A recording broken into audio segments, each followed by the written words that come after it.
Okay, so next up it's time to look at the hotkey functionality in Traktor Pro. Now firstly, in order for hotkeys to sync perfectly every time, we do recommend that you beat grid your tracks. So if you don't know how to do this, please go and check out our tutorial on beat gridding on the Sonic Academy website. The next thing you'll want to do is make sure quantize and snap modes are enabled up here, just by clicking on them.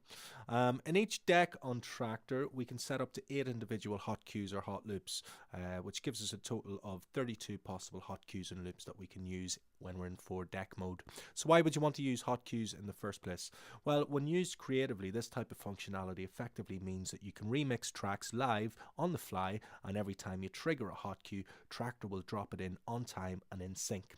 You can also use hot cues, or hot loops rather, to create whole new loops of your own. For example, you could have 4 decks playing with different loops in each deck, and when you combine these 4 different loops, it creates a whole new loop and a whole new unique sound. Setting up hot loops and hot cues in Traktor is thankfully very easy. First thing we do here is access the advanced panel, and we have our drop down here. We go into cue, and I'll quickly talk you through what you see on the screen here in front of you. The 2 arrows here, these allow us to skip through any saved cue points that we have in the track. It'll skip through them chronologically one by one from the start of the track to the end of the track. This drop down here, this allows us to name the cue point that we have set. You'll see mine is called auto grid. That's because when Traktor analyzes our music, it sets a beat grid marker on the very first cue point. So cue point 1 will generally be a beat grid marker. Now, why would you use this? Well, if you've set up a loop, for example, on a vocal, you might want to name that a vocal loop, or if you set it up in a break, you might want to name it break loop, and so on. So you can name it by clicking in here, and subsequently using the drop down to name all your loops and cue points. This next drop down is for cue types. You have a number of different cue types in Traktor, which I'll explain in a few moments time, but you've got fade in and fade out cue points, you've got grid cue points, you have got loop cue points, and you have your general cue point as well. So this allows you to assign a different cue type, but we'll look at that in a moment. Your trash can, then, that allows you to delete any cue points or loop points that you've set. Bear in mind, if you are using tracks that are beat gridded and locked, you will need to go in and unlock the beat grid before you actually delete those cue points. Store, what it does, it stores the current cue point and maps it to the next available button. So if I was to hit store now, a cue point would be mapped to number 2. And then map, that basically allows you to change the assignment of your cue points. So for example, if I had a cue point set up on button number 5, but I wanted to change it to number 6, I just press the button 5, press map then, and press number 6 to change that on the cue point that I've set will change from position 5 to position 6. So down the bottom here is where our 8 hot cue buttons are located. These will be colored depending on the type of cue point we set. So for example, standard cues will be in blue, hot loops will be in green, while your beat grid marker, like we have saved here in position 1, that will be white. Fade in and fade out cue points will be brown, and load in cue points will be orange. So by default, as we said, the position 1 is white because it's a beat grid marker. So what I'm going to do now is show you how to set up some different hot cues and hot loops throughout a track and then trigger them. So the first thing we'll want to do is I want to set a load in marker, and I don't want to set it at the start of the track. I want to set it here after the first little break. Now what this means, when I set this cue point as a load in, I click number 2. Now that set it up as a standard cue point, which you can see here, but I want to change it to a load in marker. So I drop that down and select it. Now the next time I load this track into Traktor will automatically jump to this load in point, so it knows to load the track from this very point. So the next thing we'll do, we'll set up a loop here.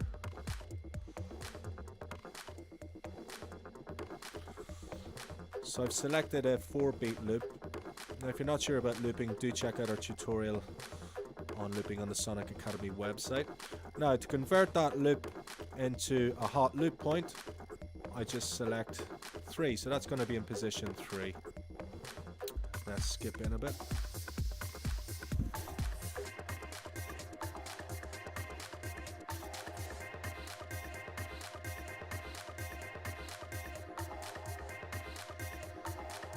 set another hot loop here.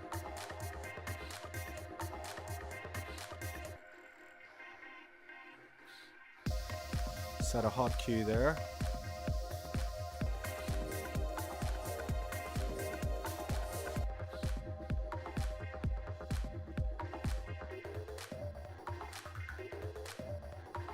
Set another hot loop here.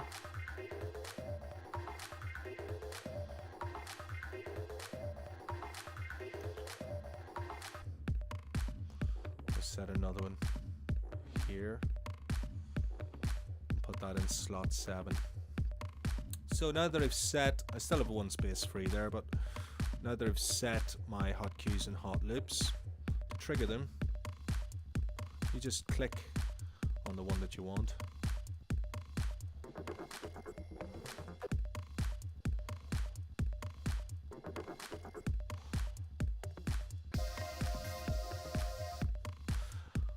I can see Traktor jumps perfectly in time, perfectly in sync.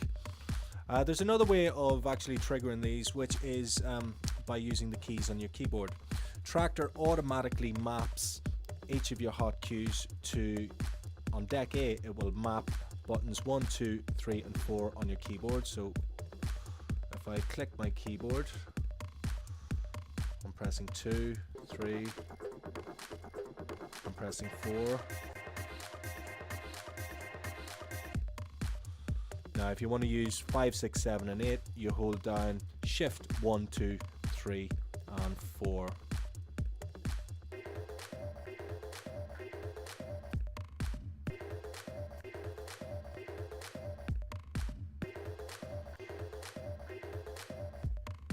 And so on.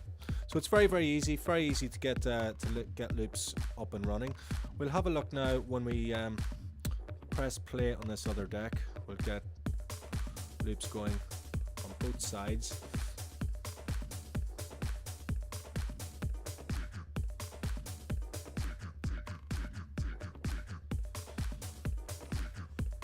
So these were some hot cues I'd set up earlier. So you can see how Traktor keeps that in sync. Now to access the hot cues and hot loops on deck B using the keyboard, use keys QWER or Shift QWER.